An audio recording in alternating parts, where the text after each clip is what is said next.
So I kind of got on my friend's case the other day because she essentially said she couldn't get a man of God even if she tried. This made me very upset because she is a daughter of the Most High King. So I know her value, and I know sometimes we doubt our own value, but I went off essentially saying, that broke my heart. That's what God thinks of you? That he'd only send you men that don't love him hoping you'll settle? No! It's rhetorical, but think about how much he loves you, and you think he'll do you dirty? That's what we do every time we settle and talk to bums, respectfully.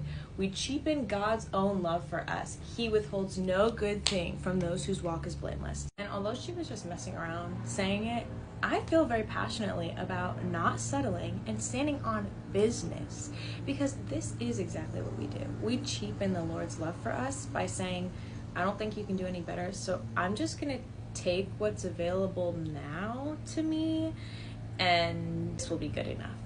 But the Lord has so many good things for us, and it's not to say that that person is not worthy of love, but everyone is in different seasons of their walk with the Lord and different maturity levels, and realistically the word talks about being equally yoked. And I think sometimes we think that equally yoked means the evidence of our advancement in spiritual giftings or the amount of time that we've been saved. But a yoke is a burden and a weight that oxen would carry and they would share together.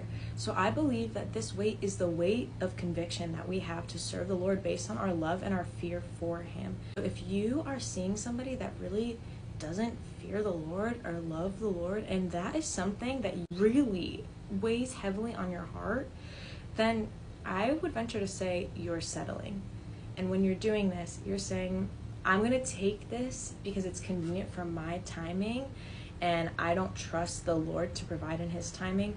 Or you are saying, I don't think I deserve any better than this. And the Lord is probably looking at you like, you don't think you deserve better than this? You don't think I can provide better? You think I'm going to give you someone that you have to settle for and call it my best for you? You're my child. I want to provide what's best for you, but you have to trust my timing. And I know it can get really hard to do this. If you continue to walk with the Lord and fall deeper in love with him, the right people are going to come to you because they're going to realize that the only way to capture your attention is when they are also at the feet of Jesus with you. In case you needed one more example of what patience can produce, look at Jacob and Rachel. And if you don't know who they are, look it up. I encourage you to read it. But Jacob worked for Rachel's father for 7 years because he was in love with her and wanted to be with her.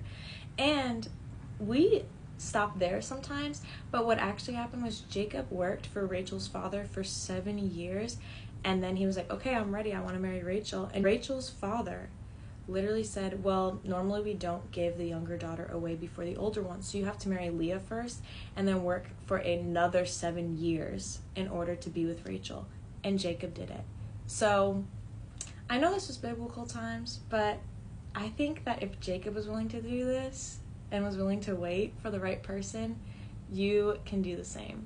And then the Lord blessed all the nations that came from Jacob, and it's just such a beautiful thing. So just know that the Lord has so much blessing in your patience. Just trust him. Okay, I know this wasn't the most articulate video, but just trust him.